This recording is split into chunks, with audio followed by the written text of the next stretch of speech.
KTR social media X లో చేసిన post pi IT మంత్రి శ్రీధర్ బాబు కామెంట్స్ చేశారు. ఎవరు తెలివితేటలు చూపిస్తున్నారో ప్రత్యక్షంగా కనబడుతోందని అన్నారు. బీఆర్ఎస్ అంతర్గత సమస్యలను ఆ పార్టీ నేతలే పరిష్కరించుకోవాలన్నారు. గాంధీ తాను బీఆర్ఎస్ ఎమ్మెల్యే అని చెబుతున్న కాంగ్రెస్ పై నెపం వేయడాన్ని ప్రజలంతా గమనిస్తున్నారన్నారు. హైదరాబాద్ బ్రాండ్ ఇమేజ్ ని ప్రతిపక్షాలు దెబ్బతీసే యత్నం చేస్తున్నాయని ఆరోపించారు శ్రీధర్ బాబు. వారి పార్టీ ఎమ్మెల్యేనే, నేను ఆ పార్టీకి సంబంధించిన ఎమ్మెల్యేనని చెప్పిండు. ఎవరు చెప్పిండ్రు?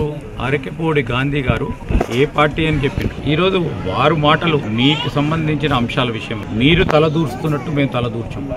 ఈరోజు మేము కూడా చెప్తా ఉన్నాం, నిన్న కూడా చెప్పింది అదే. మీలో మీ పార్టీలో ఉన్న అంతర్గత విభేదాలకు సంబంధించి మీరు సమస్యను పరిష్కారం చేసుకోవాలి.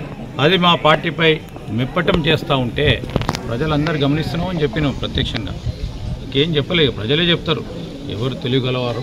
కానీ ఈ బ్రాండ్ ఇమేజ్ను దెబ్బతీసే ప్రయత్నం కొన్ని ప్రతిపక్షాలు ప్రత్యేకంగా చేస్తూ ఉన్న సందర్భాలు కనబడుతూ ఉన్న తరుణములు. ఏదేమైనప్పటికీ హైదరాబాద్ బ్రాండ్ ఇమేజ్ని కాపాడుతాం. అతి తెలివి మంత్రి గారు అంటూ శ్రీధర్ బాబును ఉద్దేశించి కేటీఆర్ ట్వీట్ చేయడంతో కలకలం రేగింది.